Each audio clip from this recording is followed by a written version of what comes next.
ஒரு வாத்தியாரு அவர் சைவர், இந்த ஸ்டூடெண்ட் வந்து அசைவமா இருக்கிறவங்களை பார்த்து எப்பவுமே கிண்டல் பண்ணுவாராம். ஒரு பையனை கூப்பிட்டு கேட்டுருக்காரு, என்னடா சாப்பிட்ட மதியானம்? கறி சார். கறியெல்லாம் சாப்பிடலாமாடா? ஆடு தானே? ஆமாம். ஏண்டா ஆடை சாப்பிட்றீங்களே, அது வயிறு உள்ளலாம் இருக்குது, சாப்பிட்டது செரிச்சுது, அதெல்லாம் வயிற்று உள்ள இருக்குமேடா, அதெல்லாம் என்ன பண்ணுவீங்க? அண்ணதான் அந்த பையன் சொன்னான், அதெல்லாம் நீங்கள் கத்திரிக்காய் செடியில் போட்டுருவோம் சார் உரமா.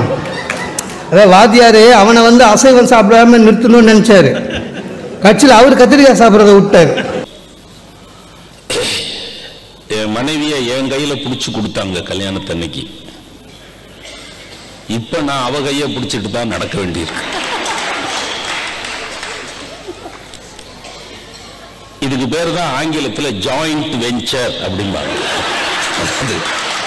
எதிர்கட்சி தலைவராக உட்கார்ந்திருக்கிற போது ஆளுங்கட்சியை சார்ந்த மாண்புமிகு சி சுப்பிரமணியம் அவர்கள் உரையாற்றி அமர்ந்த போது அத்தனை காங்கிரஸ்காரர்களும் அமைதியாக இருந்தார்கள். அவர்களுக்கு பாராட்டவும் தெரியாது, போற்றவும் தெரியாது, தூற்றவும் தெரியாது. அது மாதிரி ஒரு ஆட்கள் அவங்க.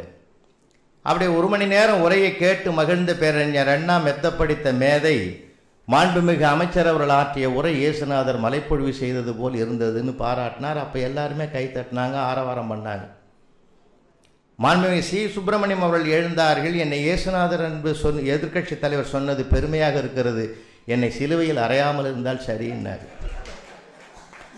பேரறிஞர் அண்ணாவை மெத்த பிடித்தவர் இல்லை, அவர் எழுந்து சொன்னார், இயேசுநாதரை சிலுவையில் அறைந்தது அவரோடு இருந்தவரே தவிர எதிர்கட்சிக்காரர்கள் இல்லைன்னார். இந்த உலகத்துல சொல்றான் 3 விஷயம் சொல்றான். மிருகத்துக்கு நமக்கு வித்தியாசம் என்ன தெரியுங்களா?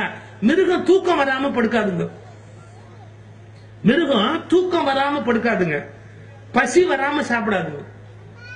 3வது மேடையில சொல்லக்கூடாது, நான் வெக்கம் இல்லாம சொல்றேன், என்ன சீசன் இல்லாம மேட் பண்ணாதுங்க. ஒவ்வொரு மிருகத்துக்கு ஒரு பீரியட் உண்டு, சீசன்னே உண்டு. அந்த சீசன்ல தான் அது மேட் பண்ணும்.